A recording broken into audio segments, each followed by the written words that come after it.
मायके वालों ने लगाया गर्भवती बेटी की हत्या का आरोप। परिजनों का कहना, बेटी की मौत का कारण है उसका पति।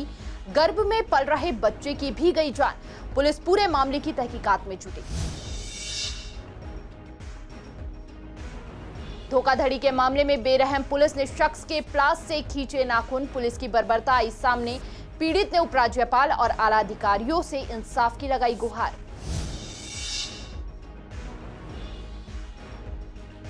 थोक से फुटकर तक सब्जियों के 3 गुने दाम। टमाटर का रंग हुआ और भी लाल। गाजीपुर सब्जी मंडी में टमाटरों का रुतबा। आने वाले दिनों में और भी बढ़ सकते हैं दाम।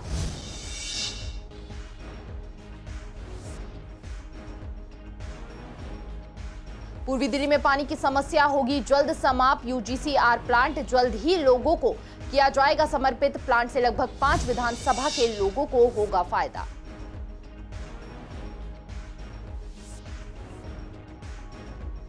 किसान नेता पर हमले के बाद आक्रोश में दिखे किसान। आंदोलन को तेज करने की बनाई जा रही है रणनीति। किसान नेताओं का कहना, शांतिपूर्वक जारी रहेगा आंदोलन।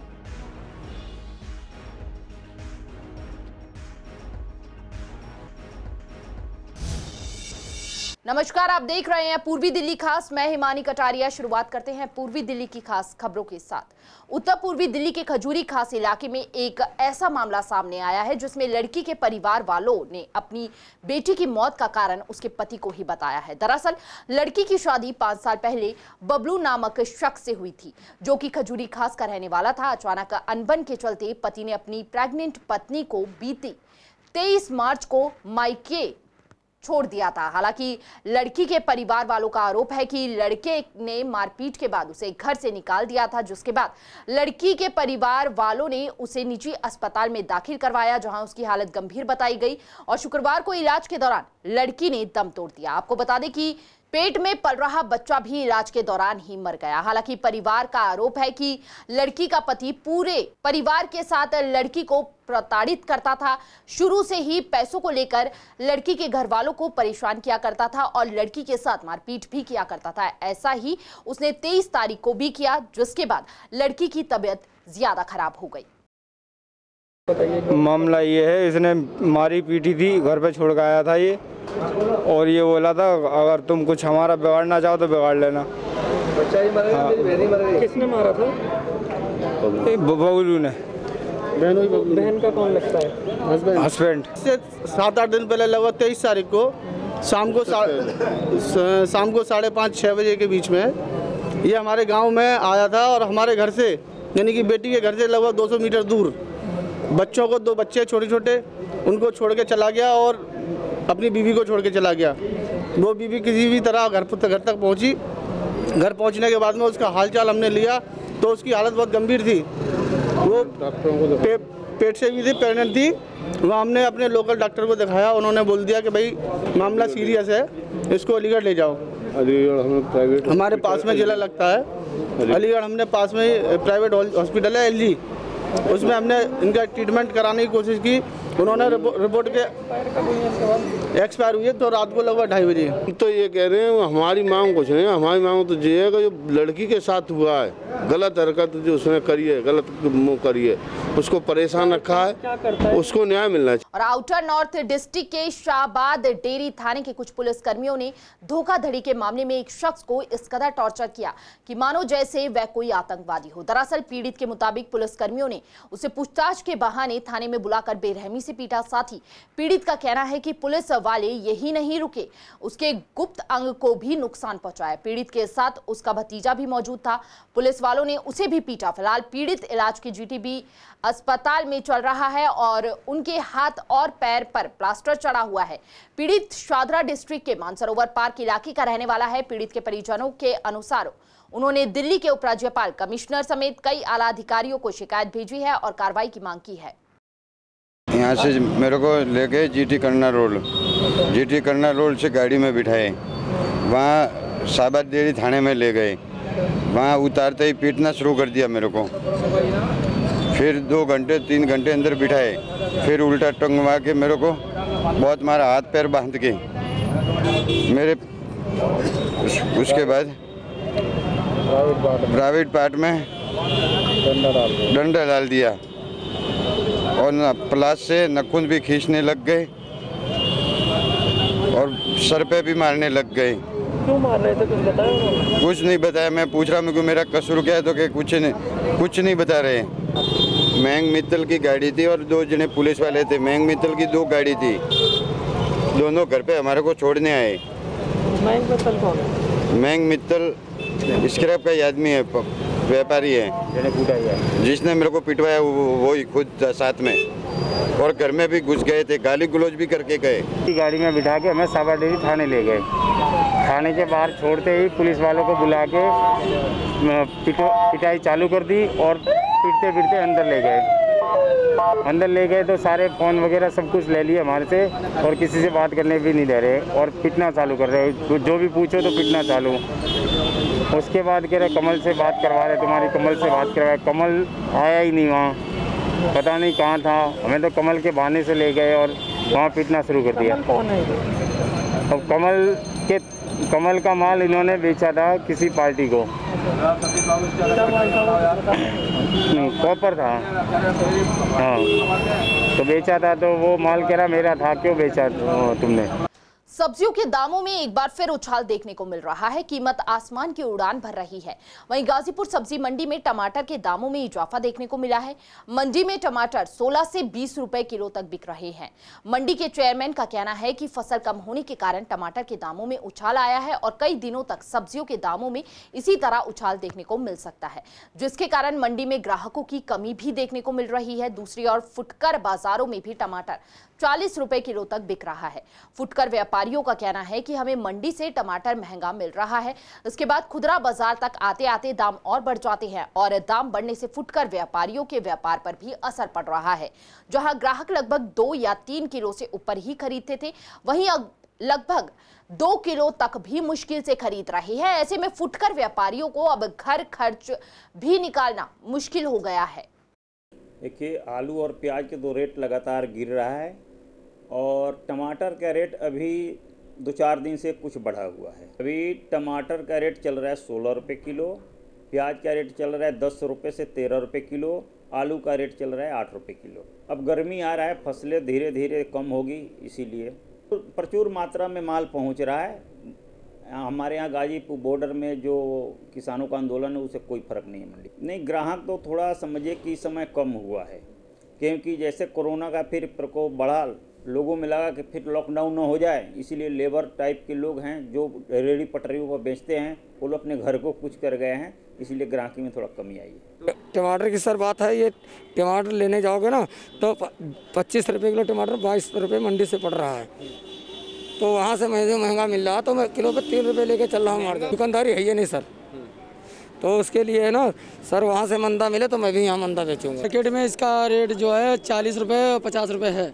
इतना महंगा है इसलिए बिक रहा है, माल बराबर आ रहा है मंडी को, और आड़ती लोग जो है हम लोगों से ज़्यादा उसी तादाद में हर कोई तो ले नहीं सकता। महंगाई में, मंदे में हर कोई भैया खा सकता है, महंगाई में हर कोई नहीं खा सकता। और ये पड़ रहा है कि जो 1 किलो लेता था वो पाव भर लेता है, आधा किलो लेता है। हाँ, घर खर्च क्या निकलता है इतने टाइम, हम लोगों का भी काम दाम नहीं है। कभी 200-400 घट भी जाता है, कभी 200-300 पड़ जाता, तो हमारा खर्चा पानी किसी दिन निकल जाता है बस। महंगाई बढ़ती जा रही है दिन पे दिन, किसान आंदोलन भी चल रहा है जैसे, तो मंडी में सामान महंगाई पर आ रहा है। आधी किलो ही मुश्किल ले जा पा रहे हैं, क्योंकि महंगाई इतनी हो गई है।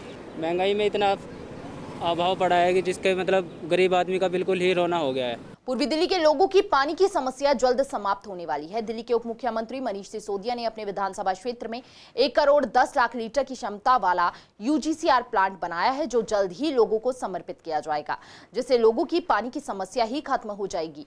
पूरी जिंदगी लगभग 5 विधानसभा के लोगों को इससे फायदा पहुंचेगा। आपको बता दें कि पूर्वी दिल्ली के लोगों को अक्सर पानी की समस्या से जूझना पड़ता है। ऐसे में प्लांट के खुलने से पूर्वी दिल्ली के लोगों को कई समस्याओं से निजात मिलने की उम्मीद है। माननीय उप मुख्यमंत्री मनीष जी ने अपने विधानसभा में 1 करोड़ 10 लाख लीटर का यूजीआर का शिलान्यास सन 2019 में किया था, जो अब पूरा होने की कगार पर है। कोविड के कारण ये थोड़ा सा डिले है, लेकिन अब बहुत ही जल्द यहाँ की पूरी विधानसभाओं को, इवन आसपास की विधानसभाओं को बहुत स्वच्छ और तेज प्रेशर से पानी की जो आपूर्ति है वो उपलब्ध होगी, जिसके कारण जब मोटर्स जो पानी को सक किया करती थी तो वो पानी कई जगह लीकेज के कारण या बहुत ज़्यादा पुरानी पाइपलाइंस होने के कारण वहाँ से थोड़ा सा गंदा पानी आ जाया करता था जब पानी लेवल कम हो जाता था। लेकिन अब पानी का लेवल बिल्कुल कम नहीं हो पाएगा, क्योंकि 1 करोड़ 10 लाख लीटर का नया यूजीआर हमारे पूरे क्षेत्र को स्वच्छ और साफ पानी पूरे प्रेशर के साथ देने वाला है। आखिर कब तक तैयार हो जाएगा? ये अगस्त 2021 में इसकी पूरी डिलीवरी हो जाएगी। 100% ये यहाँ चालू कार्यरत हो जाएगा। नए कृषि कानून के खिलाफ किसानों का आंदोलन अभी भी जारी है और दिल्ली की कई सीमाओं पर भारी तादाद में किसान अपनी मांगों को लेकर जुटे हुए हैं। इसके साथ ही किसानों की जगह जगह महापंचायत और मीटिंग भी जारी है। वहीं दूसरी ओर जब शुक्रवार को राजस्थान के अलवर से मीटिंग कर बीकेयू के नेता राकेश टिकैत अपने काफिले के साथ लौट रहे थे, तभी कुछ अज्ञात लोगों ने राकेश टिकैत के काफिले पर हमला कर दिया और पथराव करते समय काले झंडे भी दिखाए, जिसके बाद पुलिस के जवानों ने हालातों को काबू में किया। इस दौरान कई हमलावरों को गिरफ्तार भी किया गया। इसके बाद शनिवार को हमारे रिपोर्टर कुणाल शर्मा ने बॉर्डर पर जाकर हालातों का जायजा लिया। क्या कुछ कहा किसानों ने, आइए जानते हैं। NH 24 पे जो है, जैसे ही खबर मिली 4 बजे का ये वाक़या था और टिकैत साहब जो है अलवर की मीटिंग तय करने के बाद में दूसरी मीटिंग में पहुंच रहे थे। राजस्थान में कल 2 मीटिंग थी, तो ये जो है रास्ते में उनके पे पथराव किया गया है और जो है उनकी खबर आते ही पूरे देश में एक क्रांति की लहर दौड़ी है और सभी जगह ऊपर जो है ये दिल्ली से आने वाला मार्ग धरने पे बंद कर दिया गया। इसी तरह से सारे बॉर्डरों पे सील कर दिए गए थे, जो रास्ते खुले हुए थे वो भी बंद कर दिए गए। तैयारी तो ये है कि हमारे नेता जैसे हमें ऐलान करेंगे उस हिसाब से हम चलेंगे। बाकी हम अपना धरना जो है बड़ा शांतिपूर्वक चला रहे हैं, इसमें कोई बात नहीं है। और अगर हमारे नेता को कोई धमकी दी जाएगी तो टोल टैक्स फ्री कर दिए जाएंगे, रोड जाम कर दी जाएंगी, उसके लिए हम 24 घंटे तैयार खड़े। मार्च करेंगे हम बिल्कुल शांति के रूप में करेंगे और हम कोई गलत काम और अपने वैसे भी हम निगाह रखेंगे अपने किसान भाइयों पर कोई गलत काम ना करते। 50-60 लोगों का झुंड जो लड़के आए उन्होंने एकदम पथराव शुरू कर दिया और काले झंडे वगैरह भी दिखाए उन्होंने और पीछे से भी अटैक, चारों तरफ से जो लड़के झुंड बढ़ा कर खड़े थे। उसके बाद हमारे जो साथ में टिकैत साहब की जो 7 लड़के थे चारों तरफ से गाड़ी कवर की और उनको नुकसान नहीं पहुंचाने दिया। वहाँ से टिकैत साहब की जैसे ही गाड़ी निकालनी चाहिए हमने तो और गाड़ियों पर भी उन्होंने पथराव किया और टिकैत साहब की गाड़ी हमने वहाँ से निकाल दी। हम किया गाजीपुर बॉर्डर पे भी और हमने वहाँ पे भी ततारपुर जो चौराहा है वो भी जाम करके बैठ गए थे। टिकैत साहब मीटिंग के लिए निकल गए, हम वहीं जाम करके बैठ गए और वहाँ पे SP वगैरह जो वहाँ के वाले अधिकारी है वो आए और टिकैत साहब से हमने बात करी। टिकैत साहब ने कहा भाई जाम मत लगाओ, जाम खोल दो, जो कानूनी कार्रवाई है वो पुलिस और प्रशासन करे, हम नहीं चाहते कहीं भी जाम या वो लगे। टिकैत साहब के आदेश पर हमने जाम खोल दिया। दिल्ली सिख गुरुद्वारा प्रबंधक कमेटी का आम चुनाव 25 अप्रैल को होगा। चुनाव का रिजल्ट 28 अप्रैल को निकलेगा। चुनाव 46 वार्डों के लिए होगा। 7 अप्रैल नामांकन पत्र दाखिल करने की आखिरी तारीख होगी। पूर्वी दिल्ली में 6 सीटें हैं। इन्हीं चुनावों को लेकर CCN की रिपोर्टर वंदना कश्यप ने सिख नेताओं से खास बातचीत की। चुनावी मुद्दा आने वाले समय में हम यूनिवर्सिटी पे ध्यान देंगे। आने वाले टाइम में एजुकेशन स्तर को जो पिछले टाइम में जो ख़राब करके गए हैं, हमारे पे 2 साल मिले सिर्फ, जिसमें 1 साल कोरोना टाइम में निकल गया। हमें अभी टाइम मिला नहीं काम करने का और संगत ने आशीर्वाद दिया। आने वाले समय में एजुकेशन के लिए बहुत काम करेंगे, यूनिवर्सिटी बनाएंगे, अपनी हॉस्पिटल पूरा शुरू करेंगे। श्रोमणी अकाली दल ने जिस दिन से सेवा संभाली, पहले तो काम करने को दिखा दिया, तो पिछले हमने 8 साल से काम करे। अगर हमने जिस दिन से हमने सत्ता में आए, जिस सेवा में आए हैं, तो सेवा में आने से बाद जैसे हमारे को सवाल मिला, हमने कभी भी स्टेज पर बैठ कर राजनीतिक बातें नहीं करी। जो हमारा शिक्षा का म्यार नीचे आया है, जो उससे पहले की सरना पार्टियों ने इतने बंदे हमारे इन्होंने इससे भर दिए और जिसकी वजह से आज हमें उसकी तनख्वाहें देने में दिक्कत आ रही है। हम कोशिश करेंगे इस म्यार को ऊपर उठाने के लिए, इसके लिए अच्छा रास्ता निकाला जाए, रोजगार के साधन निकाले जाए। जिस तरीके से हमारे आज कोरोना महामारी के चक्कर में हमारे सिख परिवार के बेचारे रोजगार से भी घुसे हैं, उनको रोजगार मिल सके। कैंडिडेट्स का सवाल है, जो भी कैंडिडेट्स हैं वो अपना इन्हीं दिनों के अंदर नॉमिनेशन भरेंगे और उसके बाद जो प्रक्रिया है इलेक्शन की वो स्टार्ट हो जाएगी। तो जिसको भी संगत चाहेगी अपने हिसाब से चुनेगी। ईश्वर जिसको भी चाहेगा वो आगे लेके आएगा। परमात्मा के हाथ में और संगत के हाथ में कैंडिडेट्स का जो है रिजल्ट रहेगा। ईस्ट एमसीडी अपने क्षेत्रों को साफ सुथरा रखने के लिए निरंतर प्रयास कर रहा है। ईस्ट एमसीडी स्वच्छ सर्वेक्षण 2021 में बेहतर रैंकिंग प्राप्त करने के लिए हर दिन नई योजना ला रहा है। इसी को लेकर देखते हुए निगम ने सार्वजनिक शौचालयों, सामुदायिक शौचालयों और ढलाव घरों में QR कोड पर आधारित स्मार्ट सिस्टम का आरंभ किया है। इस सिस्टम के तहत नागरिक QR कोड के माध्यम से शौचालयों में उपलब्ध सुविधाओं के साथ ही रखरखाव, सफाई व्यवस्था के बारे में अपना फीडबैक दर्ज करा सकेंगे। मेयर ने कहा, किसी भी प्रकार की परेशानियां अब QR कोड के माध्यम से होंगी दूर। पूर्वी दिल्ली नगर निगम द्वारा आज एक बहुत बड़ी उपलब्धि का कार्यक्रम जनता को समर्पित किया गया है। आज हमारे जितने सार्वजनिक शौचालय हैं उनके सबके बाहर हमने आज QR कोड सिस्टम की शुरुआत की है। QR कोड के माध्यम से तमाम लोग अपनी जो भी परेशानियां हैं या जो भी उसमें कुछ समस्याएं या किसी प्रकार की कोई दिक्कतें आ रही हैं, उस QR कोड के माध्यम से सीधा हमको फीडबैक दे सकेंगे और QR कोड के माध्यम से जितनी समस्याएं आएंगी उनका तुरंत निदान किया जाएगा। मैं अपने पूर्वी दिल्ली नगर निगम के अधिकारियों को भी बहुत बधाई देता हूं और हम सब लोग मिलकर के, मेरा पूर्वी दिल्ली नगर निगम के सभी क्षेत्रवासियों से, पूर्वी दिल्ली के क्षेत्रवासियों सबसे मेरा निवेदन है, करबद्ध निवेदन है मेरा कि वो सफाई व्यवस्था में जो नई नई टेक्निक आ रही हैं, आजकल नए नए साइंटिफिक अरेंजमेंट आ रहे हैं, नए नए वैज्ञानिक तरीके आ रहे हैं, इन सब सेवाओं का लाभ उठाएं। एक बार फिर दिल्ली वासियों को कोरोना ने चिंता में डाल दिया है। लगातार बढ़ रहे कोरोना के मामले खौफनाक होते जा रहे हैं। ऐसे में देश के कई राज्यों में लॉकडाउन दोबारा लग गया है। इसी के चलते सभी के मन में एक ही सवाल था कि क्या दिल्ली में भी लॉकडाउन लगने की संभावना है। हालांकि दिल्ली सरकार ने दोबारा लॉकडाउन लगाने से साफ इनकार कर दिया है। ऐसे में पूर्वी दिल्ली की जनता का क्या कहना है और साथ ही बढ़ते कोरोना के बढ़ते मामलों को देखते हुए वो क्या एहतियात बरत रहे हैं, आइए जानते हैं हमारी इस रिपोर्ट में। सर, मेरी राय तो ये है कि लॉकडाउन नहीं लगना चाहिए और सोशल डिस्टेंसिंग का पालन करना चाहिए। जो मार्केटों में भीड़ है जैसे गांधीनगर, लक्ष्मी नगर, कृष्णा नगर, यहाँ पे सोशल डिस्टेंसिंग का पालन करना चाहिए।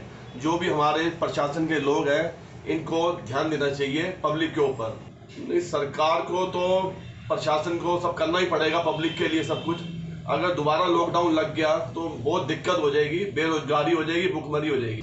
सरकार अगर दोबारा लॉकडाउन लगाती है तो काम धंधे तो बिल्कुल चौपट ही हो जाएंगे और लोग डिप्रेशन में चले जाएंगे। अब पहले भी लोगों ने बहुत सुसाइड करा है। लॉकडाउन इसका वो नहीं है लगाना। सर, बीच में केस बंद हो गए थे, अब दोबारा वेव आ रही है, इसकी कोरोना की सेकंड वेव आ रही है। लोगों को खुद सतर्क रहना पड़ेगा। सरकार किस किस के पीछे जाएगी, भाग दें कि मास्क लगाओ, ये लगाओ। ये तो लोग लापरवाही कर रहे हैं खुद। बाजारों में इतनी भीड़ चल रही है, मास्क कोई लगा नहीं रहा। अरे केस क्या बढ़ रहा है, लॉकडाउन तो नहीं लगना चाहिए है ना। इससे जनता को बहुत परेशानी हो रहा है, गरीब आदमी बहुत परेशान है।